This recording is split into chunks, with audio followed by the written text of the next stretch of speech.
At my husband's funeral, my children slid papers across the table.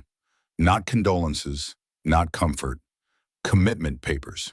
They told me I couldn't live alone. They wanted my house, my freedom. I didn't scream. I signed nothing.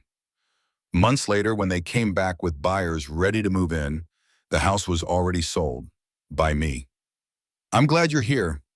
Follow my story until the end and comment the city you're watching from so I can see how far my story has reached. They left me in a nursing home like I was yesterday's trash, stripped of everything I had built, everything I had loved. But they didn't know me anymore. They didn't remember the woman who had raised them with hands that never stopped working. They didn't see the fire that still lived inside me. That day when they came to take me away, the sky was a dull, oppressive gray, the kind that weighs heavy on your chest before the first drop of rain even falls. I should have sensed it then, the shift in the air, the tightening of fate around my throat. Rebecca had called that morning, her voice sugar-coated, promising she and her brothers would help me organize a few things. I wanted to believe her. Fool that I was, I set the kitchen table like it was a family gathering. 4 cups of coffee steaming, a plate of cookies waiting, my heart pounding with the fragile hope that maybe, just maybe, they were coming to spend time with me. I wore my rose-colored sweater, the one Thomas used to say made me glow. I even freshened my lipstick, catching my reflection in the chrome edge of the toaster, as though I were preparing for a date. I wanted to look loved, to feel like I still belonged to them. The door slammed open with more force than kindness. Rebecca strode in first, her face tight, her eyes sharp, moving like a woman on business, not a daughter entering her mother's home. Michael followed, his eyes glued to his phone, not sparing me a glance. Andrew lingered behind, clutching a stack of papers like they were weapons. "Mom, Dad," Rebecca began, and already I knew. That voice, that softened, rehearsed tone adults use with a child they want to manipulate. "We've been talking." My chest clenched. That phrase had always been the start of endings. She launched into her speech, painting the picture of a beautiful resort-style living facility in the hill country, her words dripping with fake warmth. She said it like she was describing a vacation, not an exile. "I'm not going anywhere," I told them, steady but firm. "This is my home." Andrew cleared his throat and pushed the papers across the table. "Mom, you've been forgetting things. We're just trying to protect you." Protect me? Protect me from what? My own life? Rage burned in my throat, but when I looked down, I saw my hands. The same hands that had packed their lunches, stitched costumes, soothed fevers, and carried the weight of 2 jobs after their father died. Those hands had shaped their lives, and now those same children were pushing me out of mine.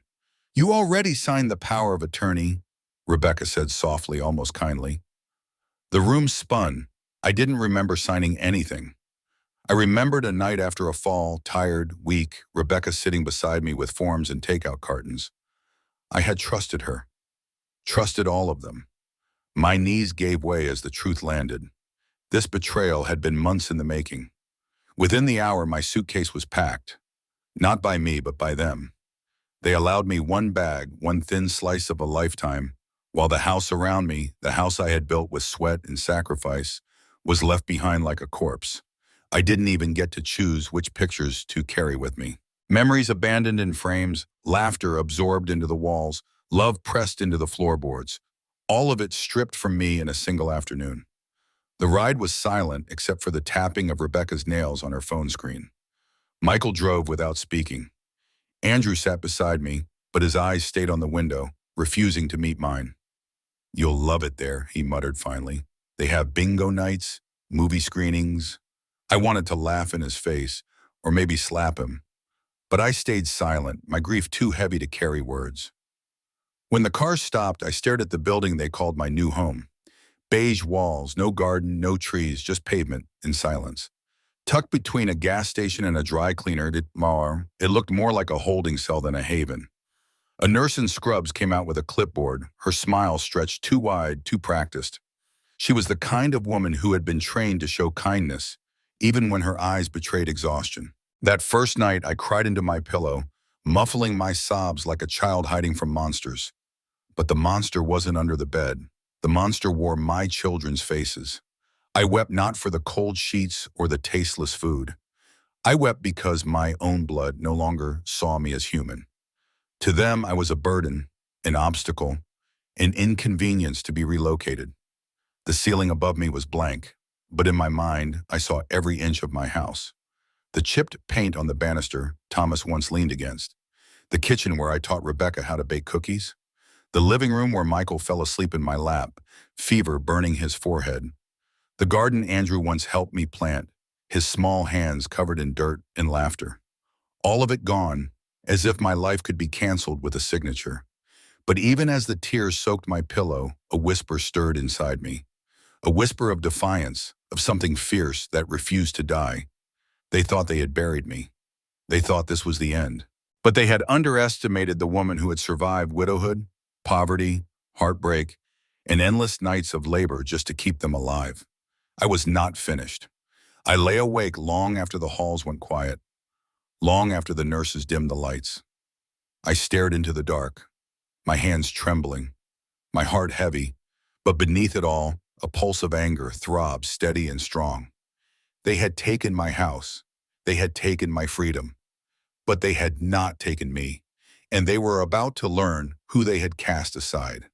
The days in that beige building passed like shadows on the wall, long, colorless, and heavy with silence.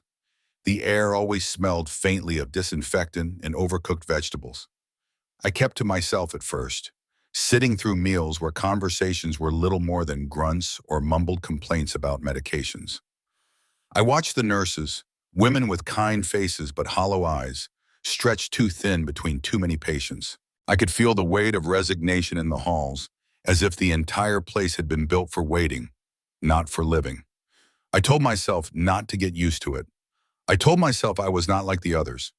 But each morning I woke in that narrow bed, each night I lay down staring at the ceiling. The walls closed in tighter. The clock ticked louder. My hands trembled more. The betrayal festered like an open wound. Then one afternoon, while I sat alone in the common room pretending to read a magazine, I heard a burst of laughter. Not polite laughter, not the kind that masks discomfort, but a raw, throaty cackle that sliced through the stillness like thunder. At a table near the window, a tall, wiry woman in a lavender sweater was playing poker with one of the younger nurses. Her eyes gleamed mischievously as she slapped her cards down. "You just bet your lunch money on a losing hand, sweetheart," she crowed, throwing her head back. I couldn't help it. I smiled. For the first time since I'd arrived, the corners of my mouth lifted without effort. She caught me looking. Her sharp gaze softened as she tilted around her head. "You here, aren't you? You've got that fresh, betrayed by family look." The words hit so close to home that a laugh bubbled out of me before I could stop it. She grinned, victorious, and patted the empty chair beside her. "Come on, I don't bite, unless you're holding a good hand." Her name was Clara Johnson, and she would become my first ally. Beside her in the days that followed, I met Evelyn Carter, who had once been a librarian in Vermont. She carried herself with the quiet precision of someone who had spent decades cataloging details.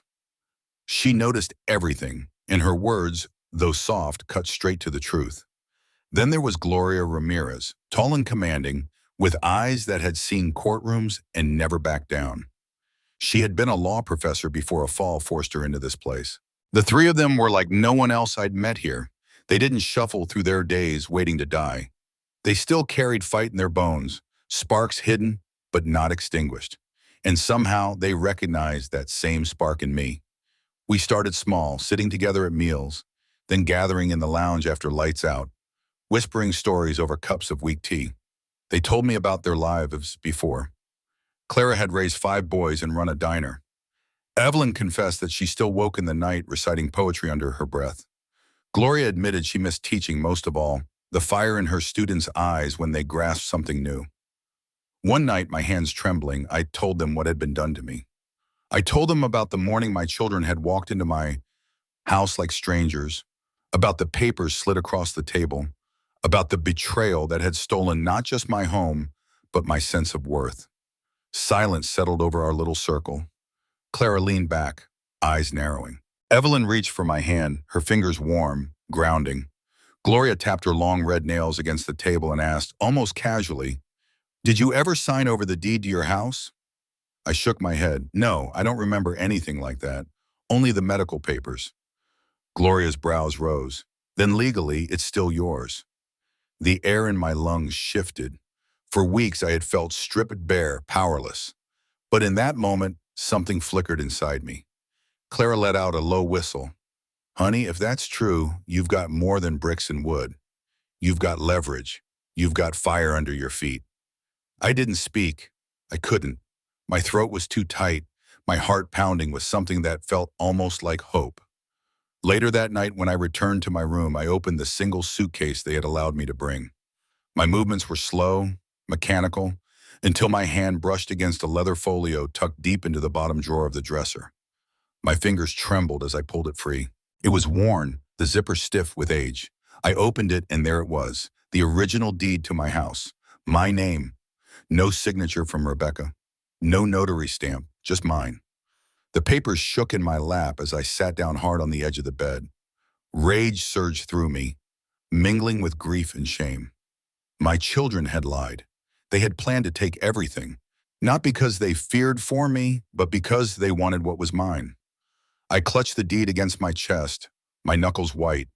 For the first time since Thomas's funeral, I prayed. Not for peace, not for strength. I prayed for clarity, for a sign. The next morning, Clara burst into the dining hall, her sweater buttons glittering under the fluorescent lights. "Guess who's back from her son's wedding?" she announced. "Gloria, and she's got stories." And just like that, the circle was complete again. We were four women bound by circumstance, but soon to be bound by something greater. That night, I laid this deed across the table in Gloria's room. The fluorescent bulb buzzed above us as she studied the papers, her lips curving into the faintest smile. "They don't own your house," she said. "You do." The spark became a flame. They thought I was finished. They thought they had locked me away, hidden me among the forgotten. But the truth was burning inside me, brighter with every breath.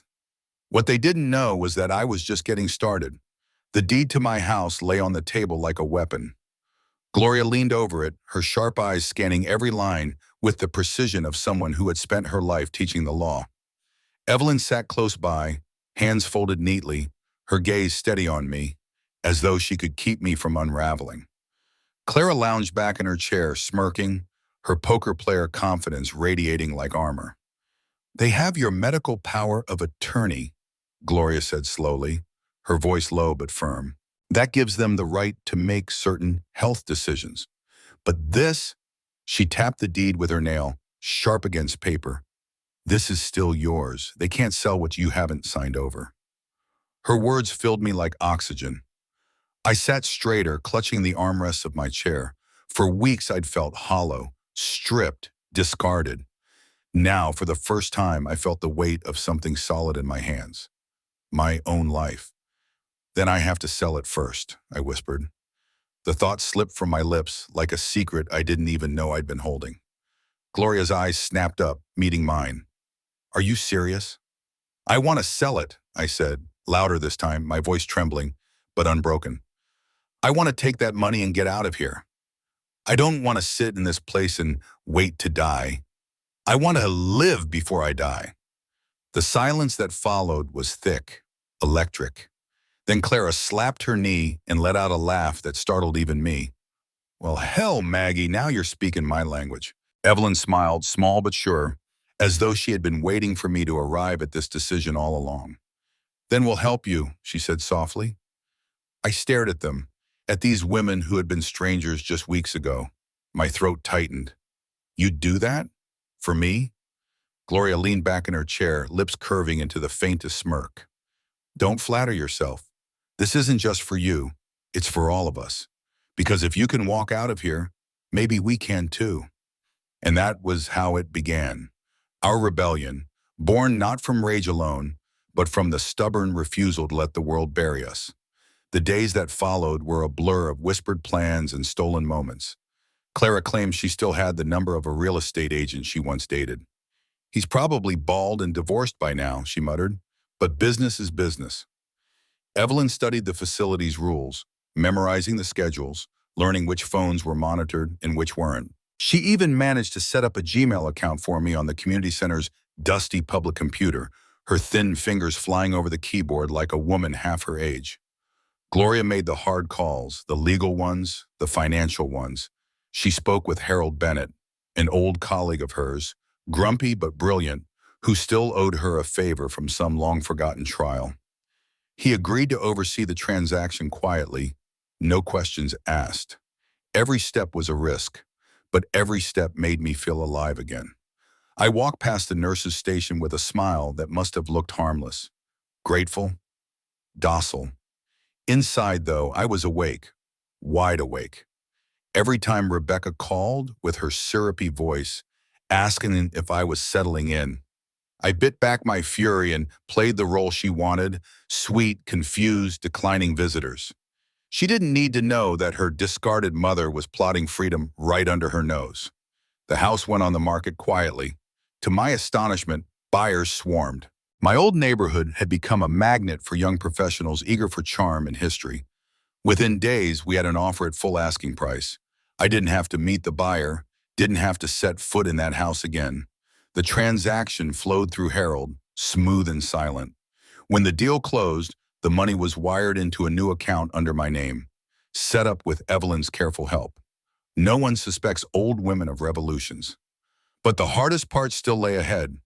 I couldn't just sit on that fortune and rot behind beige walls. I had to leave before they realized what I had done. We planned for a Friday night when the staff would be distracted with bingo in the recreation room. Clara bribed one of the younger aides with a bottle of perfume and a pizza to conveniently forget her rounds. I packed only what I could carry, a single suitcase, my passport, a printed itinerary, and 3 one-way tickets. On my pillow, I left a note written in firm, steady handwriting. Don't look for me. I have gone to find the life you stole from me. When the night arrived, the 4 of us moved like ghosts down the corridor, our footsteps muffled by worn carpet, our hearts hammering. We slipped through the back door into the waiting car, the air cool against our faces, the sky wide with stars. The driver didn't ask questions. He didn't look at us twice, just turned up the radio and drove. The silence inside the car was heavy, but not with fear, with anticipation. At the airport, the fluorescent lights felt like heaven, bright and impossible. I clutched my ticket with trembling hands, afraid I might wake up and find it all a dream. But it wasn't. It was real. Rome. That was our destination. The city of ancient stones and endless skies, a place I had only dreamed of. As the plane lifted off, I pressed my forehead to the window. The Texas lights glittered below like the tears I refused to shed. My chest ached with grief, with rage, with the crushing weight of loss. But beneath it all, there was freedom. And freedom, after everything, tasted like fire. If you've stayed with me this far, keep listening, because what came next was more than rebellion. It was rebirth, like Cher, and don't forget to follow this journey, because trust me, it's only just beginning. The airport glowed with sleepless light, 1,000 voices echoing through the terminal as if the world itself were restless. I clutched my boarding pass so tightly the paper wrinkled, afraid that if I let go, the dream would dissolve into nothing. Clara, Evelyn, and Gloria walked close beside me, our little cluster moving through the crowd like shadows determined not to be noticed. The line at security stretched on forever. But every step carried me further from the beige prison I had left behind. The hum of luggage wheels on tile, the smell of coffee and fried food, the distant laughter of strangers. It all felt alive, achingly alive. I hadn't felt that in years. When we finally boarded, my legs trembled, climbing the narrow aisle of the plane. I slid into my seat by the window, the glass cool against my forehead as I leaned into it, breath quick and shallow. Clara stuffed her carry-on into the overhead bin with a grunt. If this tin can get us across the ocean, I'll start believing in miracles, she muttered, settling in with the grin of a gambler ready for a new hand.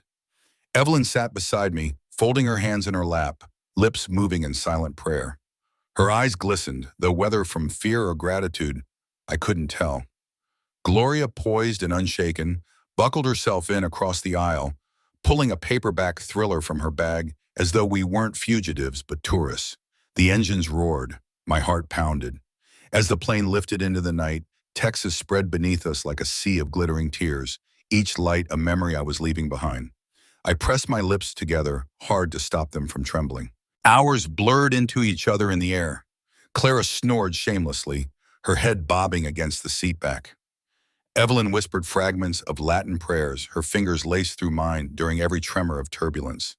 Gloria sipped tomato juice calmly, eyes never leaving her book, her composure like a steady flame. When dawn broke, it spilled across the sky in streaks of rose and gold. The clouds glowed beneath us, and for a moment I forgot the past. I was simply a woman on her way to Rome, chasing something that felt like freedom. We landed into the morning light of Italy. The moment my feet touched the cobblestones outside the airport, the air filled with scents I'd never known. Fresh bread, stone warmed by centuries, something sweet I couldn't name. My chest ached with wonder. I was no longer anyone's burden. I was no longer trapped. We checked into a small pensione tucked into a quiet street in Trastevere. The building was draped in ivy, the shutters painted a soft green, flower boxes spilling color from every window. The owner, a cheerful man with warm hands, didn't blink at four gray-haired American women carrying suspiciously light luggage.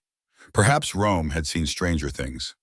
Our room was simple, whitewashed walls, creaky beds, and windows that opened to the sound of church bells. But to me, it felt like a palace.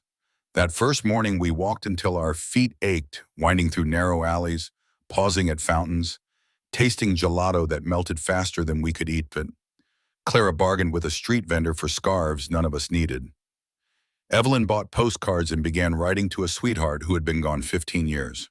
Gloria, bold as ever, flirted shamelessly with a cafe owner named Luca, who rewarded her with free tiramisu. And me? I stood before the Colosseum, wind brushing my cheeks, tears stinging my eyes. For the first time in years, I felt my own pulse as something more than survival. I was alive, but freedom is never without its ghosts. On the third night, after laughter and wine had quieted into sleep, I opened my email. I shouldn't have. I knew it before I clicked. But curiosity is a cruel master. The inbox was full. 10 messages from Rebecca. The subject line on the latest one chilled me. "What have you done?" I didn't open it. I didn't need to. Her voice was already in my head, sharp with panic, dripping with fury. The house was gone. The money was gone. And so was I. Gloria found me on the terrace, laptop dim in my lap, a glass of wine untouched beside me. She eased into the chair next to mine, her knee brushing mine, her presence steady. "You okay?" she asked. "I don't feel guilty," I whispered, my own honesty startling me. "I thought I would, but I don't." Gloria lit a cigarette, exhaling into the night air. "They chose themselves. You just chose you back." Her words sank into me like balm on a wound. For the first time since Thomas died, I felt seen. The next day, we boarded a train to Florence. I had always dreamed of seeing the Duomo, but never imagined standing beneath its painted dome, the colors swirling heaven and hell above me. My knees almost gave way as I craned my neck to take it in. In that sacred place, I thought of Thomas. I thought of the promises we'd made, how I had vowed to protect our children, never knowing one day I'd need to protect myself from them. That night, back in our rented room with peeling wallpaper, I unpacked my suitcase searching for a lost sock. My hand brushed against a manila folder tucked into a pocket I rarely used. My breath caught when I saw Thomas's handwriting. Inside were 6 letters, each one addressed to me, each written over 5 years before his heart gave out. I sat on the bed as the city hummed beyond the window, my hands trembling as I read. He had written of the children, of his worries, of the manipulation he sensed even then. He confessed his fear that they might one day turn on me. And in the last letter, written just weeks before he died, he left words that seared into me. "If they've turned on you, don't let them bury you before your time. Fight back. You've always been stronger than me." The pages blurred as tears fell, but beneath the ache was a fire that rose higher than ever. Thomas had seen it coming. He had known. And now his words were mine to carry. I pressed the final letter to my chest and let the grief come. Rocking on that creaky bed, as if I were both the child and the mother, holding myself through the storm. When morning came, I knew what I had to do. Freedom doesn't taste like champagne or victory. It tastes like bread still warm from the oven, like air so thick with history you can almost hear the stones whisper. In Rome, freedom smelled like possibility. I hadn't been on a plane in 2 decades, but the moment my feet touched cobblestones, I felt taller, lighter. My back ached from the flight, my legs throbbed from hours of stillness, but I couldn't stop smiling. Clara teased me for gawking at every fountain, every street corner. Evelyn held my hand as though she feared I might drift away with the sheer wonder of it all. Gloria strutted like she belonged there, head high, lipstick sharp, the city bending around her presence. We wandered until our shoes wore thin, until our laughter rose above the sound of church bells. Clara haggled over scarves with a street vendor, walking away smug after paying half his price. Evelyn sat on a bench scribbling postcards to people who no longer lived, writing as though they might still receive her words in some far-off heaven. Gloria charmed a cafe owner who brought us tiramisu on the house, insisting beauty like hers deserved to be fed. And me? I stood before the Colosseum, the air brushing against my face, and whispered to myself, I am not finished, but ghosts have a way of finding you, even under foreign skies. On our third night, when the streets outside had quieted, I opened my email. My hands shook as I clicked, though I didn't know why. I already suspected what I'd find. 10 messages from Rebecca filled my inbox, each more frantic than the last. The most recent subject line read, "What have you done?" I didn't open it. I didn't need to. Her voice was already alive in my mind, sharp, panicked, furious. She had realized the house was gone, the money gone, and me gone with it. Gloria found me outside on the terrace, laptop dim in my lap, a glass of wine untouched at my side. She eased into the chair next to me, her presence calm as ever. "You look like a woman bracing for a storm," she said quietly. "I thought I'd feel guilty," I admitted, my voice trembling. "But I don't, not even a little." Gloria lit a cigarette, smoke curling into the night sky. "They chose themselves, Maggie. You just chose you back." Her words steadied me. For the first time since Thomas's funeral, I felt clean inside, like I wasn't carrying shame that didn't belong to me. The next morning, we boarded a train to Florence. I'd always dreamed of seeing the Duomo, but I never imagined the awe of standing beneath its vast painted dome. The colors of heaven and hell swirled above me, and I nearly collapsed under the weight of it. I thought of Thomas. I thought of the vows we made, the way I had promised to protect our children, never realizing one day I'd have to protect myself from them. That night, in our modest rental with wallpaper peeling like tired skin, I searched my suitcase for a lost sock and instead found a manila folder tucked into an inner pocket. My breath hitched when I saw Thomas's handwriting. There were 6 letters, each dated, each meant for me. I read them on the edge of the bed while Florence hummed beyond the window. In them, Thomas confessed the fears he never shared aloud. He wrote about how he noticed Rebecca's entitlement, Michael's detachment, Andrew's cold practicality. He admitted he worried about how they treated me, how often they leaned on me but offered nothing back. He described a conversation with Andrew that chilled him, about whether it might be time to move Mom out, even while I was healthy, still working, still strong. The final letter was written weeks before his heart gave out. If you're reading this, Maggie, then I was right. I pray to God I wasn't. But if I was, don't let them bury you before your time. You are worth more than they make you believe. Fight back in whatever way you can. You've always been stronger than me. The words tore me open. I pressed the paper to my chest, rocking with the ache, my soul spilling into the quiet. He had seen it. He had known. And still he loved me enough to believe I could rise above it. By morning, I was no longer the same woman. I was not just a survivor. I was a fighter with a mission. When I told the others about the letters, Clara whistled low. "Then we raise hell," she said simply. Gloria's eyes gleamed. "I still know people in media, people who'd love a story like this." Evelyn's face softened, her voice barely a whisper. "You could help others. You wouldn't just be fighting for you. You'd be fighting for every woman they've tried to erase." And just like that, what had begun as an escape became something far greater. My life wasn't just my own anymore. It was a story, a weapon, a warning. It was a light I had no right to keep hidden. If you're listening now, remember this. Stories like mine aren't rare. They're everywhere, tucked into silent rooms, pressed behind closed doors. If you believe they should be heard, share this one. Don't let it stay quiet. Don't let women like me remain unseen. The idea of telling my story aloud frightened me more than the act of leaving everything behind. Running had been one kind of rebellion, but speaking, making the private public, was another kind of war. Still, after Thomas's letters, silence no longer felt like an option. It felt like betrayal of myself. Gloria wasted no time. Within days, she had reached out to an old contact of hers, Harold Bennett, who in turn connected us with a journalist named Julia Myers. Julia hosted a syndicated podcast that catered to women our age, women hungry for truth and voices like theirs. She had been searching for a story that would break through the static, and when she heard the bones of mine, she said simply, "I want to meet her. I want to meet Maggie." We arranged to see her in Lisbon, a city we traveled to after Florence. It felt safer that way, less direct than inviting her into the very streets where Rebecca might still imagine finding me. Lisbon smelled of salt and oranges, and the air seemed to carry both sorrow and joy in equal measure.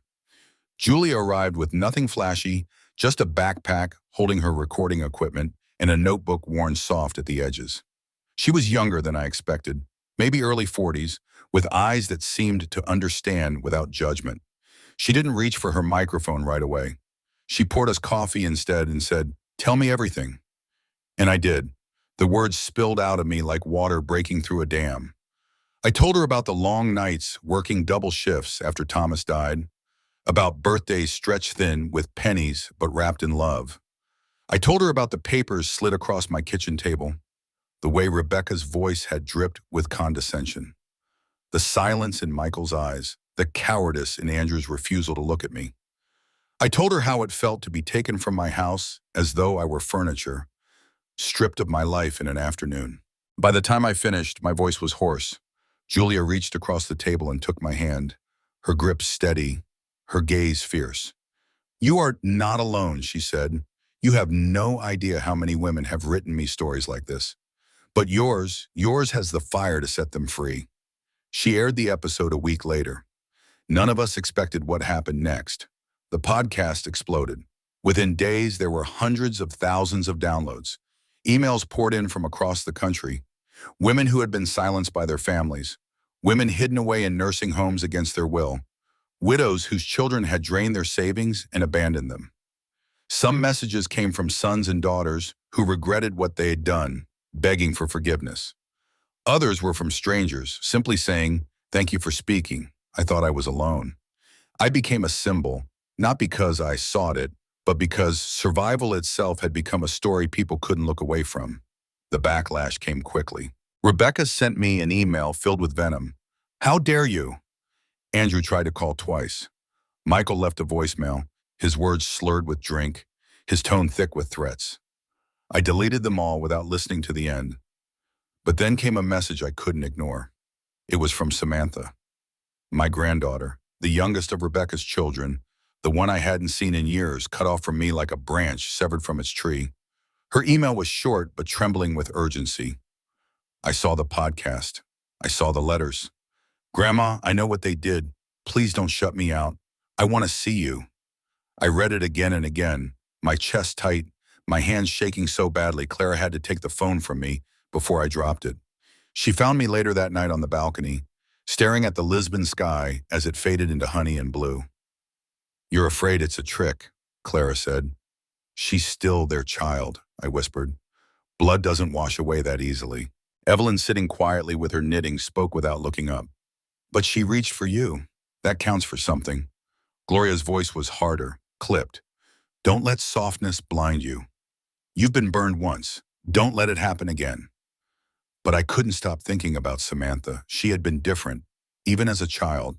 Quiet, observant, following me into the garden, asking about birds and flowers, her little hands digging beside mine. She was the only one who kept calling me long after Rebecca had begun making excuses, until one day the calls stopped altogether. Now she was 16, almost grown, standing at the edge of her own choices. Her message was raw, uncertain, but full of something I recognized, a yearning to belong, to know the truth. 2 days later, she sent a photograph. It was of my old house, but it wasn't my house anymore. The porch was stripped bare. The shutters I had painted sky blue with Thomas were now dull beige.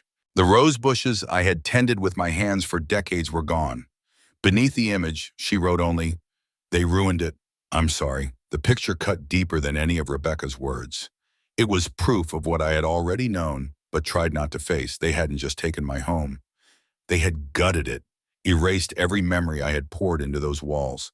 I showed the photo to the others. Clara looked away, her humor gone. Evelyn's eyes filled with tears. Gloria flicked her cigarette into the wind and said, "Then it's time to go public. Fully public." The decision settled over me like a weight and a release all at once. My story wasn't just mine anymore. It belonged to every woman who had been silenced. And this time I would not whisper. They say blood is thicker than water, but I've learned that betrayal can be thicker than both. What shakes you to your core isn't the cruelty of strangers, it's the cold hand of family closing around your throat. And yet, sometimes, from the very same bloodline that tried to break you, comes a single spark of redemption. Her name lit my screen like a prayer I hadn't dared to whisper. Samantha, my granddaughter. My little shadow from years ago, the girl who followed me into the garden with her pockets full of stones and questions. Now 16, old enough to know, brave enough to reach. Her first message had already cracked me open, but the photograph she sent finished the job. My house, my heart, stripped bare. The shutters painted dull, the roses gone. The life I had carved with Thomas scraped away like it never mattered. Beneath the picture, her words. They ruined it. I'm sorry. I stared at that photo until my chest burned. They hadn't just stolen, they had desecrated. When I finally wrote back, my fingers trembled on the keys. Meet me, just once, away from them. I want to see your face again. The reply came within hours. Tell me where. I'll come. We chose Barcelona. A city humming with life, far from Rebecca's reach, a place where strangers blended into the crowd. I told myself it was foolish, risky, that I could be walking into another trap, but my heart was louder than my fear. I had to know if the girl I once held on my lap was still somewhere inside the woman she was becoming. The day of the meeting, I dressed with care. Navy blouse, pearl earrings Thomas once gave me, the scarf Clara insisted made me look decidedly European. My hands shook as I tied it. Evelyn kissed my cheek before I left, whispering, "Love is always a risk worth taking." Gloria simply pressed her cigarette case into my palm. "For strength," she said with a wry smile. Clara called after me, "If she breaks your heart, I'll break her phone." I found Samantha waiting at a cafe tucked into a narrow street. She looked older than her years, long hair falling into her eyes, her shoulders hunched like she carried a weight she didn't yet understand. But when she glanced up and saw me, something broke open between us. "Grandma," she whispered, and the word was a lifeline. I reached for her hands across the table. They were cold, clammy, trembling. "You came," I breathed. "I had to." Her eyes filled with tears. "They told me you didn't want me anymore, that you were confused. But then I heard you on that podcast, and I knew they lied." Her voice cracked, and my own tears spilled freely. For so long, I had told myself I was abandoned by every branch of my family tree. But here she was, green, tender, reaching for the sun. We talked for hours. She confessed how Rebecca had poisoned her against me, how she had been forbidden to call. She described nights when she cried into her pillow, remembering my garden, my stories, my hands guiding hers through recipes in the kitchen. She told me she hated the way her mother spoke about me, like I was already dead. "Are you angry at me?" she asked finally, her voice breaking. I cupped her face in my hands, smoothing back her hair. "Never at you, my love. Only at the ones who tried to steal us from each other." Her shoulders shook as she leaned into me, sobbing quietly. For the first time in years, I felt like a grandmother again. Not a discarded relic, not a burden, but blood, living and breathing, beating in harmony with mine. By the time we parted, the sun was sinking, the streets glowing with golden light. Samantha pressed her phone into my hand. "I'll find a way to call." even if I have to hide in the bathroom. I kissed her forehead. Be careful. They'll try to twist this against you. She nodded fiercely. I don't care. I won't lose you again. As I walked back to the pensione, my legs trembled, but not from weakness, from hope. For the first time in years, the future stretched before me, not as a dim hallway, but as an open spawn. When I told the others, Clara whooped and danced around the room like a teenager. Evelyn cried quietly, whispering prayers of gratitude. Gloria lit another cigarette, exhaled slowly, and said, "One ally inside the enemy's camp. That changes everything." She was right. Samantha's courage wasn't just a reunion. It was a revolution of its own. Proof that truth, no matter how smothered, can still breathe. And as I lay awake that night, Thomas's last letter tucked under my pillow, I knew this wasn't the end of my fight. It was only the beginning. If my story moves you, don't let it stop at your ears. Carry it forward. Share it. Speak it. Let it burn against silence. Because every voice that joins mine is another chain broken, another life reclaimed. Lisbon had already given me courage. Florence had given me clarity. But Barcelona gave me something I hadn't expected. Momentum. After meeting Samantha, after feeling her hands clutch mine with such desperate faith, I knew hiding was no longer an option. What Rebecca and her brothers had tried to bury wasn't just me. It was every woman like me. My story had already taken root, and it was time to let it grow wild. Gloria worked her contacts like a conductor leading a symphony. With every call she made, doors opened. Soon, invitations arrived from women's groups, community centers, small radio stations. They wanted me to speak, not just anonymously, not as Maggie from the podcast, but as myself. The first time I stood before a crowd, my knees quivered so badly I thought I might collapse. It was a modest gathering in a narrow hall in Lisbon, no more than 30 faces, but to me, it felt like the Colosseum. The microphone trembled in my hands as I began. I told them everything. The betrayal, the signatures I never gave, the home taken without consent. I told them about the facility with its beige walls and its silence, about the way I felt erased while my children smiled in public. I read Thomas's final letter aloud, my voice breaking, but refusing to stop. When I finished, the room was silent. Then a woman in the back rose slowly to her feet. Her hair was silver, her shoulders stooped, but her voice was steady. They did the same to me, she said. Another stood, and me. The dam broke. Voices rose from every corner of the hall, stories of savings accounts drained, of papers signed under pressure, of homes sold without consent, of families who called themselves protectors but acted like thieves. I wasn't alone. None of us were. The fire spread faster than I could have imagined. Within weeks, local papers picked up the story, then national outlets. My face appeared beside headlines that called me the grandmother who fought back. Some treated me as a symbol of resilience, others as a scandal. But either way, the silence was gone. Clara reveled in the attention, joking that she'd waited her whole life to be a celebrity. Evelyn watched the coverage with quiet awe, knitting faster than ever as if she were weaving our collective strength into each stitch. Gloria stayed sharp, always watching, always calculating which opportunity would push the story further. But fame carried its own shadows. Rebecca's fury reached new heights. She sent lawyers letters, each one filled with threats and accusations. Andrew called again, leaving messages heavy with rage. Michael wrote once, a long email filled with words that twisted love into guilt, insisting I was ruining the family's name. I didn't answer. Not one of them deserved my voice. Samantha, though, she wrote often. Little notes between school and stolen moments, telling me how Rebecca's face blanched whenever my name appeared on television, how her uncles argued behind closed doors. She said she kept one of Thomas's letters folded in her backpack, a secret anchor when the house grew too heavy. Her words were light in the darkness, proof that love could survive even in poisoned soil. One night in Madrid, after another interview, I returned to the pensione to find an envelope slipped under our door. No name, no address. Inside was a single sheet of paper. Stop before we stop you. Gloria burned it in the sink without hesitation. Empty threats, she said, her tone calm, her jaw tight. Clara muttered about buying pepper spray. Evelyn placed her hand over mine and whispered a prayer for protection. But the truth was, the note only strengthened my resolve. If they wanted me silent, it meant my voice was working. Our journey carried us north to Paris. The city glittered, but beneath the beauty, I felt the weight of history. Revolutions born in the streets, voices that refused to stay hidden.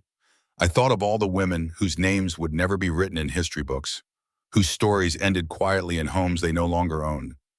I thought of my own mother, who worked herself raw in silence. I thought of Thomas, who had warned me in letters I wasn't meant to find until it was almost too late. Standing beneath the Eiffel Tower, lights shimmering above me, I made a vow. I would not let this story end with me.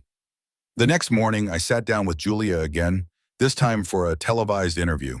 Cameras hummed, lights blazed hot against my face. But when the first question came, why speak now, I didn't hesitate. Because silence is where betrayal breeds, I said. Because too many of us have been erased in the name of love, stripped of homes and voices and dignity by the very people who claim to protect us. I will not be erased, and neither should anyone else. The clip aired worldwide.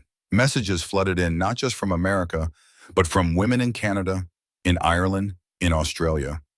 Stories of betrayal carried across oceans, different accents, but the same pain. The fire was no longer mine alone. It belonged to all of us. And as I watched the ripple spread, I realized something profound. They had tried to take everything from me, my house, my freedom, my dignity. Instead, they had given me something greater, a movement. The movement grew faster than I could have imagined. What began as whispered confessions in a Lisbon hall now stretched across continents, voices rising from living rooms and nursing homes, from hospital beds and small-town churches. Women and men, too, were telling their stories, refusing to be silenced. For the first time, I felt part of something larger than my own survival. Yet even as the world listened, the storm at home gathered force. Rebecca filed legal petitions to have me declared unfit, demanding my funds be frozen. Andrew tried to push journalists to discredit me. Michael called Samantha a traitor for siding with me. Their desperation reeked of fear, and fear is louder than love when it has something to lose. I refused to cower. With Gloria's guidance, I secured lawyers who understood elder rights, people who saw me not as a client, but as a cause.